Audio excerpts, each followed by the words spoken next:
Cross price elasticity of demand. तो अभी हम लोग स्टार्ट करते हैं इनकम इलास्टिसिटी ऑफ डिमांड, ठीक है, जिसका फॉर्मूला क्या है इनकम इलास्टिसिटी ऑफ डिमांड का, percentage change in quantity demanded by percentage change in income. तो फॉर्मूला में ज़रा सा फर्क हो गया। प्राइस इलास्टिसिटी ऑफ डिमांड में क्या था, परसेंटेज चेंज इन प्राइस था, यहाँ हो गया परसेंटेज चेंज इन इनकम। मतलब अगर कंज्यूमर का इनकम चेंज करता है तो उसके वजह से डिमांड कितना चेंज करेगा। हम लोग को पता है कि इनकम बढ़ने से डिमांड बढ़ सकता है और इनकम घटने से डिमांड घट सकता है, लेकिन इनकम बढ़ने से डिमांड तो बढ़ता है, लेकिन ज़्यादा बढ़ेगा या कम बढ़ेगा। अगर इनकम थोड़ा बढ़ा लेकिन इनकम जैसे 5% लोगों का बढ़ा लेकिन डिमांड 20% बढ़ गया, मतलब इलास्टिसिटी ज़्यादा है। इनकम जो है सपोज 5% बढ़ा लेकिन डिमांड सिर्फ 1% बढ़ा तो इलास्टिसिटी कम है। तो इनकम बढ़ने से डिमांड बढ़ेगा लेकिन कितना बढ़ेगा, कितना रिस्पॉन्स है।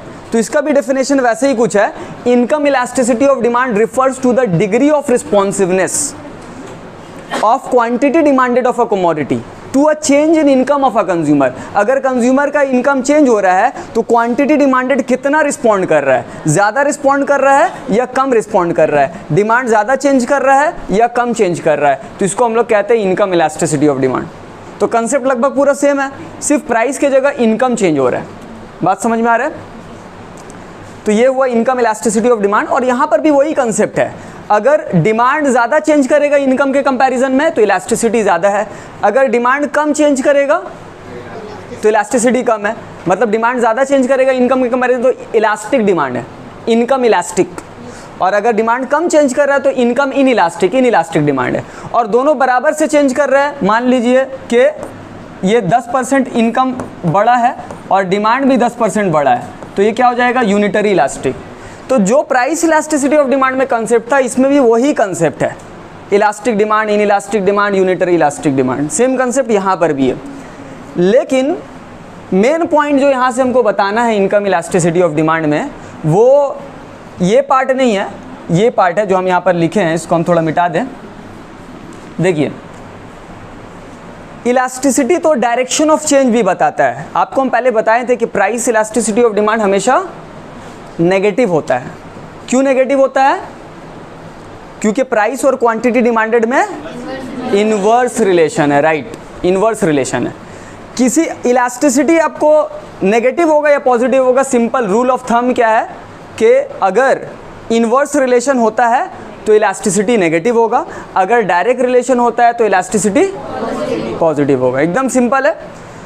तो और ये भी आप लोग को हम याद दिला दें कि हम लोग डिमांड का चैप्टर में पढ़े थे कि ऐसा गुड्स अगर इनकम बढ़ने से जिसका डिमांड बढ़ता है, अगर कंज्यूमर का इनकम बढ़ रहा है और डिमांड बढ़ जा रहा है तो वो किस तरह का गुड्स है, नॉर्मल गुड्स है। एक बार डिमांड जाके रिवाइज कीजिएगा, याद आ जाएगा आपको, एकदम स्टार्टिंग में पढ़े थे हम लोग। और जैसे कि नॉर्मल गुड्स मतलब गाड़ी है, आप कार्स है, रेफ्रिजरेटर है, एसी है, सभी नॉर्मल गुड्स है। इन्फीरियर गुड किसको बोलते हैं, इनकम बढ़ने से उसका डिमांड कम हो जाता है। जैसे बाईसाइकिल है, इनकम बढ़ जाएगा तो साइकिल का डिमांड कम हो जाएगा क्योंकि हम बाइक खरीदेंगे, कार खरीदेंगे। और तीसरा टाइप का जो था इनकम के बेसिस पे, वो इनएक्सपेंसिव नेसेसिटीज़ था, जैसे कि सॉल्ट है, मैच बॉक्स है, ये सब चीज़ है, मेडिसिन्स है। इनकम अगर बढ़ता भी है तो डिमांड सेम रहेगा, ना ही तो बढ़ेगा ना ही तो घटेगा। इनकम बढ़ गया मेरा तो हम ज़्यादा मेडिसिन तो नहीं खरीदेंगे, और इनकम घट गया तब भी हमको उतना मेडिसिन खरीदना पड़ेगा, तो डिमांड इसका चेंज नहीं करता है। तो ये तीन तरह का गुड्स हम लोग पढ़े थे। तो यहाँ पर वही चीज़ है, वही चीज़ अप्लाई यहाँ पर हो रहा है, लेकिन ये इलास्टिसिटी के पर्सपेक्टिव से है। तो अगर आप देखिए यहाँ पर इनकम इलास्टिसिटी ऑफ डिमांड में पॉजिटिव हो सकता है, पॉजिटिव इनकम इलास्टिसिटी, मतलब इलास्टिसिटी पॉजिटिव है, प्लस पे, greater than zero, greater than zero मतलब प्लस पे। अगर इलास्टिसिटी पॉजिटिव होता है तो पॉजिटिव मतलब अभी थोड़ी देर पहले आपको क्या बताए थे हम, डायरेक्ट रिलेशन। पॉजिटिव मतलब डायरेक्ट रिलेशन, मतलब किस में डायरेक्ट रिलेशन है, ये दोनों चीज़ में डायरेक्ट रिलेशन है, एक ये और एक ये। मतलब कंज्यूमर का इनकम अगर बढ़ रहा है तो डिमांड बढ़ रहा है, इनकम घट रहा है तो डिमांड घट रहा है। तो किस तरह का गुड्स के लिए ऐसा होता है कि इनकम बढ़ने से डिमांड बढ़ता है, अभी हम बताए थे, नॉर्मल गुड्स, नॉर्मल गुड्स। तो यानी कि अगर पॉजिटिव इनकम इलास्टिसिटी है तो हम बोल सकते हैं ये किस तरह का गुड्स है, नॉर्मल गुड्स। ठीक है, क्लियर है। उसके बाद फिर नेगेटिव इनकम इलास्टिसिटी, मतलब ई वाई मतलब हो रहा है इनकम इलास्टिसिटी, शॉर्ट फॉर्म है इसका, तो लेस देन जीरो है मान लिया, यानी कि नेगेटिव है, माइनस पे है। तो अगर इलास्टिसिटी नेगेटिव होता है, कब नेगेटिव होता है, अभी हम क्या बताए थे आपको, इन्वर्स रिलेशन, मतलब इनकम और डिमांड में इन्वर्स रिलेशन है, इनकम बढ़ रहा है तो डिमांड घट रहा है। किस तरह का गुड्स है, इन्फीरियर गुड्स है। तो यहाँ पर हम लिख सकते हैं यह नेगेटिव इनकम इलास्टिसिटी है, मतलब क्या, इन्फीरियर गुड्स है।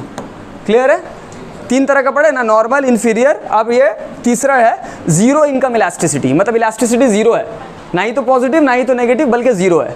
तो जीरो कब होगा, मान लीजिए ये फॉर्मूला में अगर हम बैठाते हैं कि इनकम, मान लीजिए परसेंटेज चेंज इन इनकम कितना है, 10%, इनकम 10% बढ़ा है, इनकम 10% बढ़ा है, और क्वांटिटी डिमांडेड उसकी वजह से क्या हुआ है, उतना ही रहा है, चेंज नहीं किया है। तो कितना चेंज किया है, जीरो चेंज किया है। जैसे कि मेडिसिन का एग्जांपल दिए, इनकम मेरा बढ़ गया लेकिन मेडिसिन हम उतना ही खरीदेंगे, तो इसका डिमांड चेंज नहीं होगा, तो जीरो चेंज होगा, तो वैल्यू क्या आएगा, जीरो। तो अगर इनकम बढ़ने से डिमांड चेंज नहीं कर रहा है तो इसको जीरो इनकम इलास्टिसिटी बोल रहे हैं। किस तरह का गुड्स है, इनएक्सपेंसिव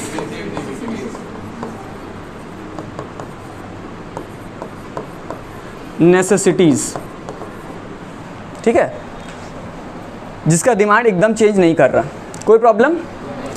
तो ये हो गया आपका इनकम इलास्टिसिटी ऑफ डिमांड, जो कि पूरा हो गया कंप्लीट। सिर्फ एक टॉपिक बचा है अभी हम लोग का, वो है cross price elasticity of demand. तो यही एक्चुअली नेक्स्ट जो स्लाइड है इसमें वही चीज़ लिखा हुआ है। हाँ, एक चीज़ बताना भूल गए इनकम इलास्टिसिटी में, देखिए कि ये तीन तरह का तो आपका हो गया, पॉजिटिव, नेगेटिव और जीरो, नॉर्मल, इन्फीरियर और इनएक्सपेंसिव नेसेसिटीज़। लेकिन नॉर्मल गुड्स भी दो तरह का होता है, नॉर्मल गुड्स दो तरह का होता है। अगर पॉजिटिव इनकम इलास्टिसिटी है, मतलब ग्रेटर देन जीरो है, तो दो तरह से हो सकता है कि एक जीरो से तो ग्रेटर है लेकिन वन से कम है, जैसे 0.5, 0.6, 0.7, तो ये क्या है, जीरो से बड़ा है ना, लेकिन वन से कम है।